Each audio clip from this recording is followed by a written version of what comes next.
Bonjour, c'est Stéphane Terne.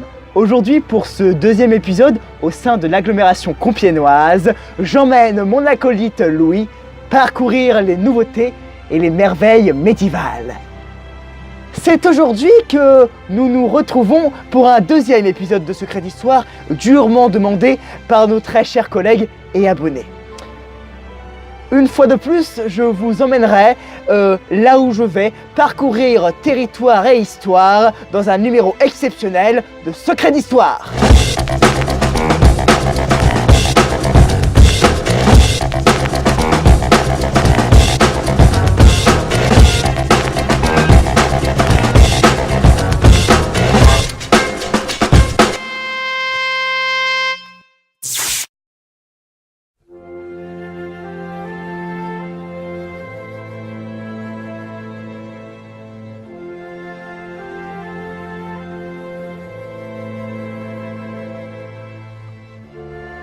C'est avec grand plaisir que je vous retrouve aujourd'hui pour un deuxième épisode au sein de la ville de Compiègne. Accompagné une fois de plus de mon acolyte et fidèle ami Louis, nous découvrirons de nouveaux lieux, musées et monuments historiques.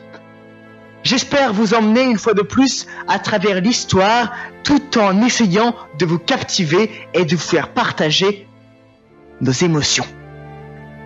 Compiègne, qui témoigne de plus de 1000 ans d'histoire, c'est de nouveau nous surprendre et nous faire découvrir de belles balades.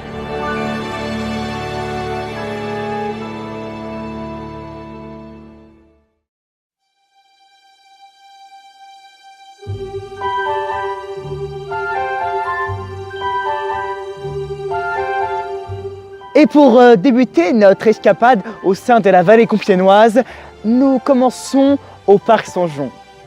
Le parc Saint-Jean, situé en 3 parties, une partie square, une partie florale et une partie balade, est un endroit agréable pour s'y promener. Le parc Saint-Jean de Compiègne, abritant encore quelques vestiges du cloître et de l'ancien couvent des Jacobins, est un superbe jardin propice à la flânerie et à la détente.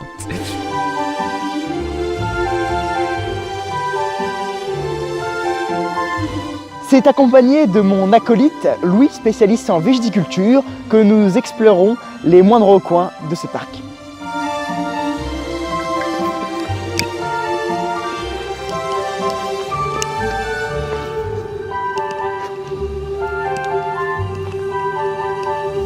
Bonjour, je suis de retour pour ce petit jardin d'antan, comme on l'a très souvent appelé.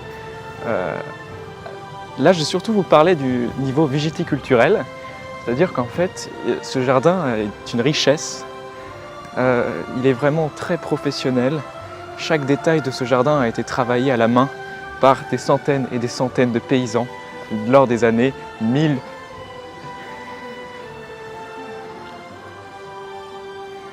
Je vais vous emmener à l'aide de mon présentateur voyager.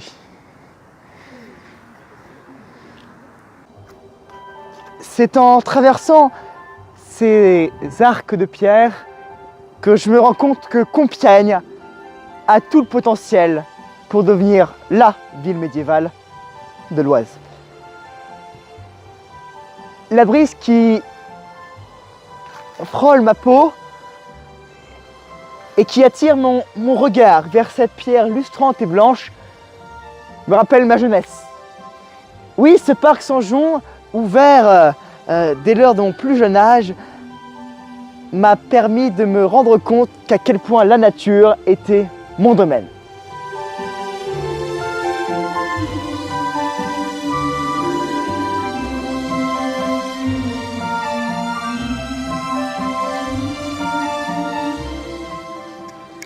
Voici une espèce qui, ma foi, a fort à parler. Ce n'est pas comme aussi précieux que le précédent Hibiscus sapinonus, mais bien entendu nous avons le sapin qui reste accroché à ce mythe légendaire. Nous allons voir au fil de cette émission plein d'autres petits arbustes tels que celui-ci qui ont une histoire riche.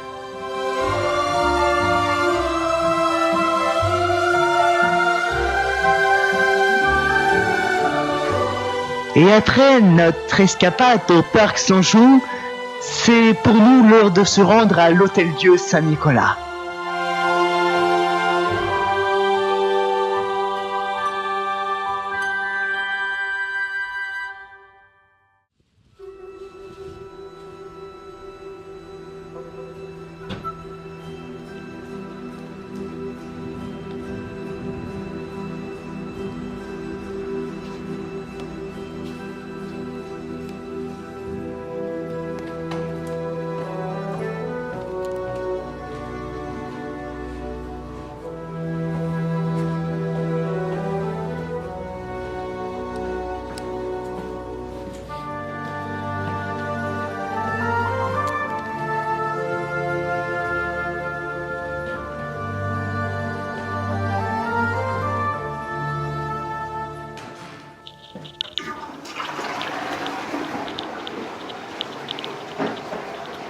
Nous venons de sortir d'une réunion sur la généalogie de l'Oise.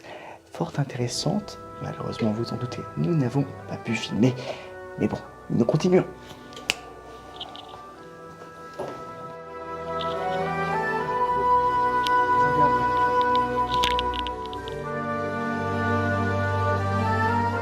Le lieu suivant crée en moi une nostalgie acide qui affecte chaque jour mes choix et mes idées. Je vous présente Sévigné. Notre mission est d'aller vers les autres, de montrer par nos vies que Dieu est compassion, en servant les petits et les pauvres sur les chemins tout simples de l'incarnation.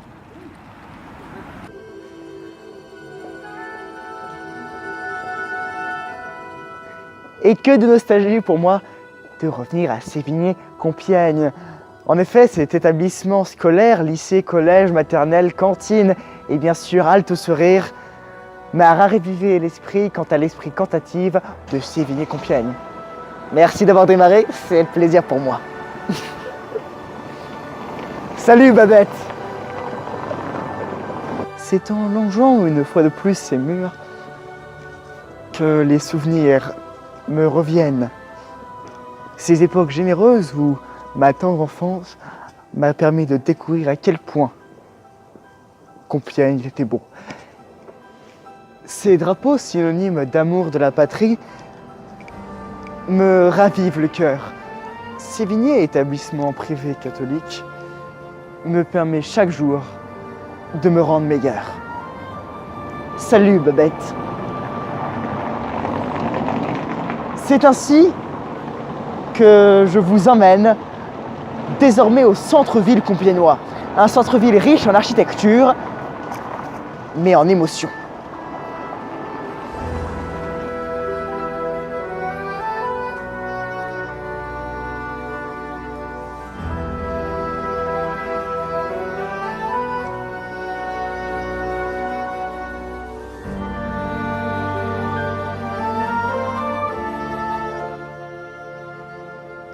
Et nous sommes désormais arrivés au marché de Noël de Compiègne. Alors oui, Compiègne est une ville remplie d'histoires, remplie de secrets, mais c'est aussi une ville festive. En voilà la preuve. Le fameux village de Noël composé de ses 36 chalets et de son manège. Vous voulez déguster des sucreries ou bien simplement faire des cadeaux pour Noël? Il y a le marché de Noël de Compiègne.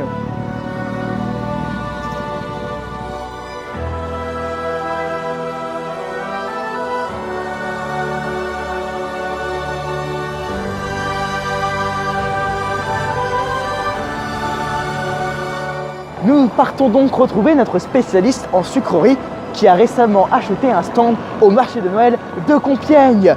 Nous nous y rendons et attendons la dégustation.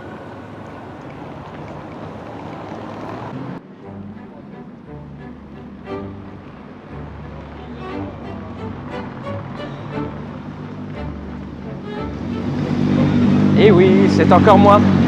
Et vous n'êtes pas pour les plantes Si, mais j'ai également des diplômes en commerce et plus spécifiquement dans le commerce de sucrerie. En effet, j'ai récemment loué un chalet au centre-ville de Compiègne pour faire déguster mes sucreries à tous les petits enfants. venez nombreux chez moi, vous aurez plein de sucreries et n'oubliez pas, chez Louis, pas de chichi. Et pour la seconde fois, nous nous rendons au musée du cloître, découvrir les nouveautés et les merveilles enfermées.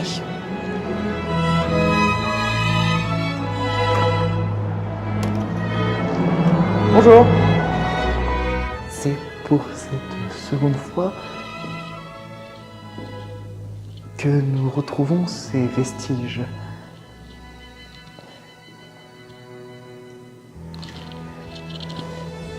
Je vous propose donc de me suivre à travers ce cloître en nous attardant quelques instants sur ces deux statues.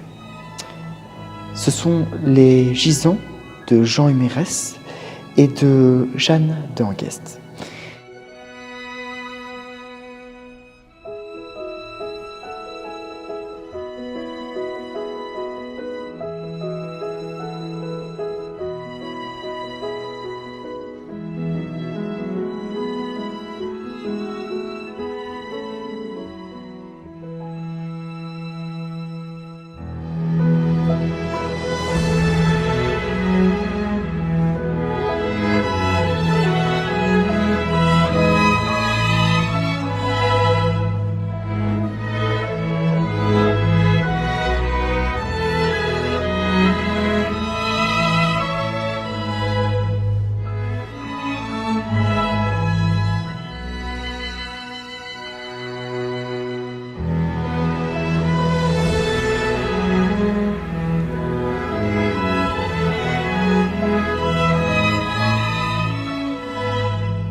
Que de bons souvenirs en retournant dans ce musée du cloître. Et oui, je vous le rappelle, le musée du cloître est avant tout le monument situé au cœur de Compiègne.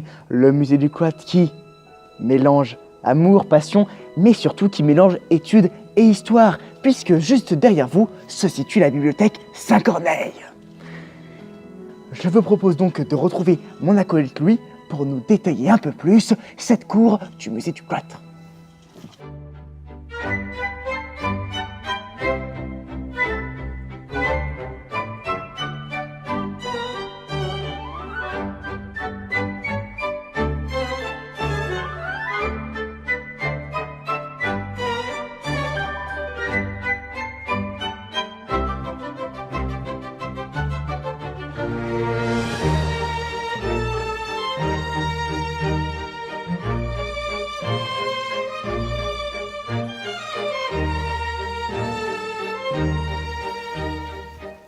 Plusieurs mois m'ont séparé de Marjorie-Line, une femme rentrée dans mon esprit et dans mon âme, due à son amour pour l'histoire. Vous vous rappelez, j'avais déjà présenté lors du premier épisode ce spécimen unique en son genre, l'Hibiscus sapinonus. Ces plusieurs mois ont été source de stress pour moi, à l'idée que je ne pourrais sans doute jamais le retrouver.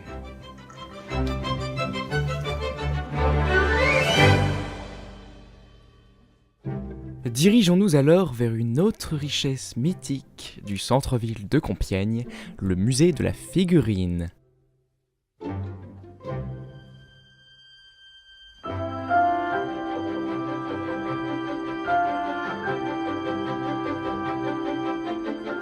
Nous venons donc de pénétrer dans le bâtiment du musée de la figurine. En effet, c'est un musée réputé qui retrace l'histoire compiègnoise à travers de simples petites figurines en argile. Nous allons donc tenter de vous emmener découvrir ce musée et surtout accueillir notre spécialiste en histoire, Louis.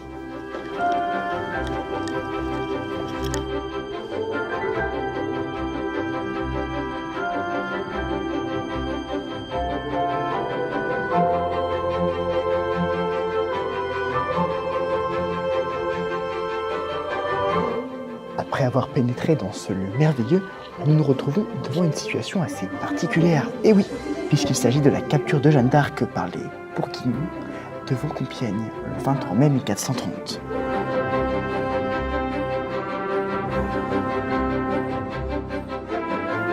Et nous voici devant la maquette du château de Compiègne que nous avons présenté précédemment, enfin, dans notre précédent épisode. Je vous rappelle, le château de Compiègne est constitué en deux parties, avec sa partie habitation et sa partie jardin, tout aussi réputée. Sur la droite s'étendent les jardins jusqu'à la forêt domaniale. Au centre, c'est l'allée des Beaumonts. La demeure royale se situe dans ces quartiers-là. Ici, c'est le musée d'automobile, encore ouvert aujourd'hui et fort intéressant. Derrière, ce sont les coins réservés au personnel avec les cuisines. La partie visitable du château commence ici, part par les cuisines et finit directement au musée de l'automobile. Et dis donc les amis, on n'irait pas faire un tour au château ?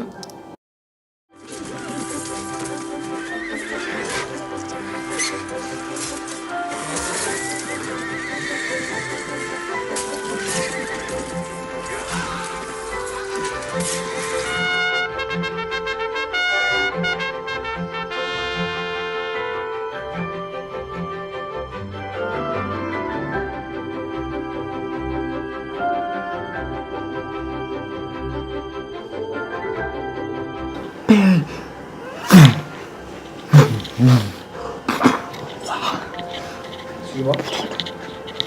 Oui, Vous êtes le spécialiste ? exactement. Vous ne voulez pas le stand des chichis ? Vous savez, on peut faire plusieurs activités dans la vie. Par exemple, regardez-moi plutôt cette merveilleuse reconstitution de la bataille de Waterloo. Celle du 18 juin 1815. Cette reconstitution était parfaite. Vous saviez que ça explosait de partout. On peut voir par exemple ici des explosions. C'était la panique. Vous voyez ça ?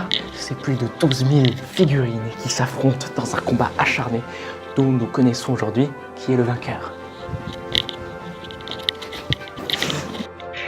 Entre 1901 et 1927, une grande collection de figurines est rassemblée à l'hôtel de ville de Compiègne, grâce à deux legs importants d'Alfred Ternicien et d'Arthur de Marcy. Une large exposition est organisée en 1948 par la Société des collectionneurs de figurines historiques et encourage la création d'un musée effectif dès l'année suivante.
Je vous remercie une fois de plus d'avoir regardé notre émission.